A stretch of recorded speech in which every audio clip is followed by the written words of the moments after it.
The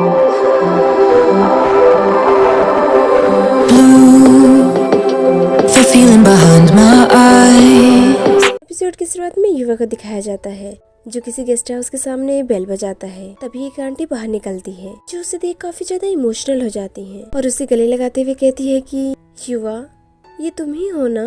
क्या तुम सच में हो? क्या मैं तुम्हें फिर से गले लगा सकती हूँ? तुम ठीक हो ना? थोड़ी देर बाद युवा की आंटी उसे कहती है कि तुमने पहले क्यों नहीं बताया कि तुम यहाँ पे आने वाले हो?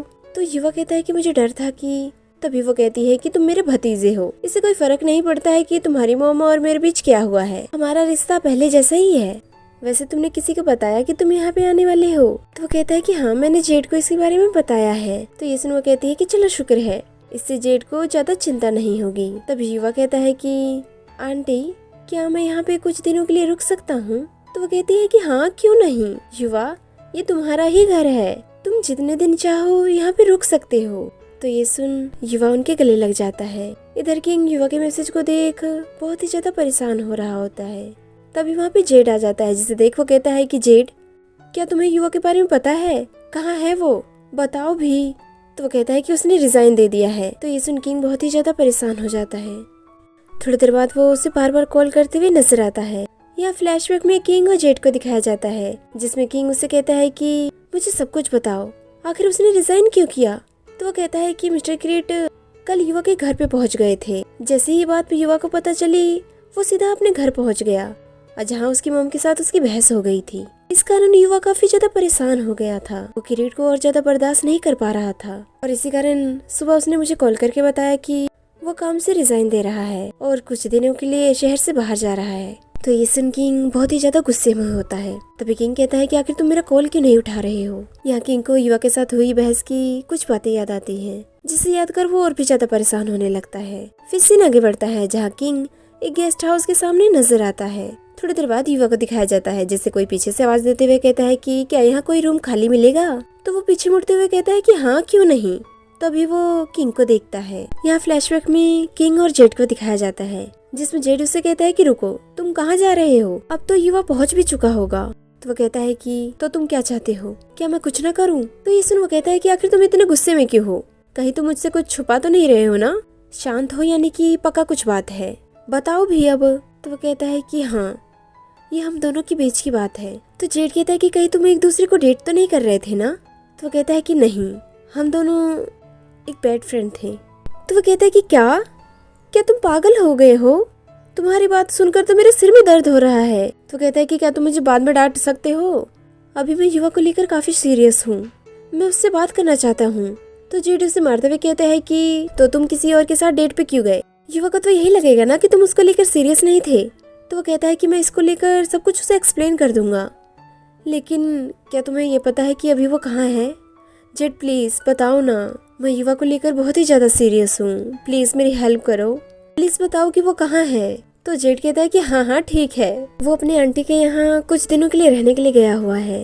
रुको, क्या तुम अभी जा रहे हो? तो वो कहता है कि हाँ जाऊंगा, लेकिन उससे पहले इस क्रीट से निपट लूंगा। तभी युवा कहता है कि आखिर तुम यहाँ क्यों आए हो? तो वो कहता है कि तुम्हें ढूंढने के लिए। मैं तुम्हें समझना चाहता हूँ, मैं कोई ब्लेम तुम पे नहीं डाल रहा हूँ, मैं तो बस। तभी युवा कहता है कि मुझे माफ कर दो, मैंने तुमसे काफी ज्यादा रूड बिहेव किया। तो वो कहता है कि ऐसा नहीं है कि मैं तुमसे गुस्सा हूँ, मैं तो बस जेलस फील कर रहा था क्योंकि मैं तुम्हें लेकर काफी ज्यादा पॉसेसिव हूँ। युवा, मैं तुम्हें पसंद करता हूँ, तुम भी मेरे लिए सेम ही फील करते हो ना? तो वो कहता है कि क्या मेरी फीलिंग से कुछ फर्क पड़ने वाला है? तुम्हें शादी तो फिर भी करनी ही पड़ेगी ना? तो किंग कहता है कि आखिर तुम्हें ये किसने बता दिया? तो वो कहता है कि क्योंकि तुम किसी और के साथ ब्लाइंड डेट पे गए थे ना? तो किंग कहता है कि वो बात पहले ही खत्म हो चुकी है, मैंने सभी को बता दिया है।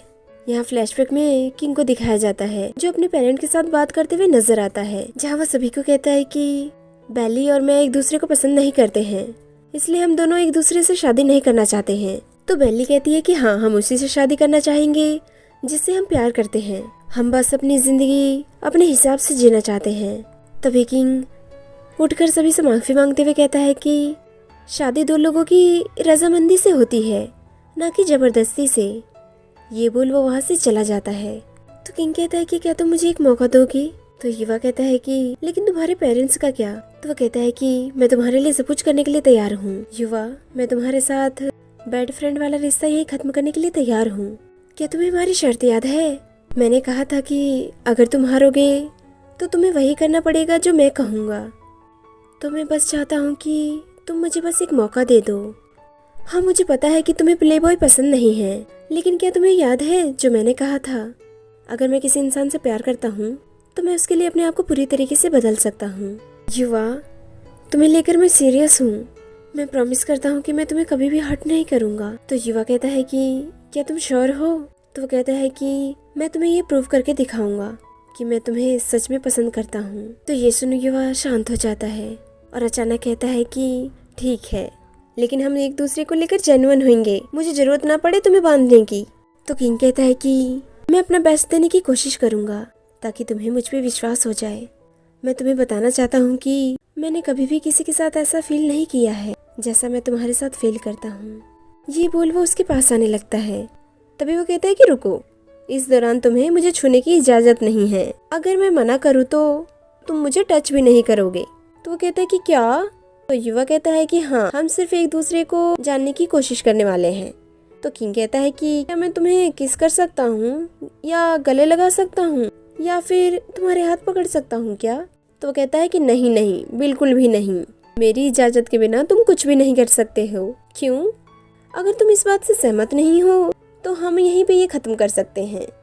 तो वो कहता है कि नहीं, मैंने तो मना भी नहीं किया है, लेकिन क्या मैं तुम्हें अभी के लिए गले लगा सकता हूँ?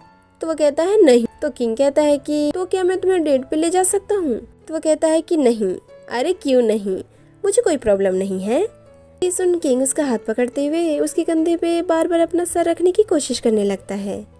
इस एपिसोड का ये पहला पार्ट यहीं पे खत्म हो जाता है। Hope you guys like this video. तो चलिए नेक्स्ट एपिसोड में मिलते हैं, जो कि आपके लिए जल्दी ही अपलोड किया जाएगा।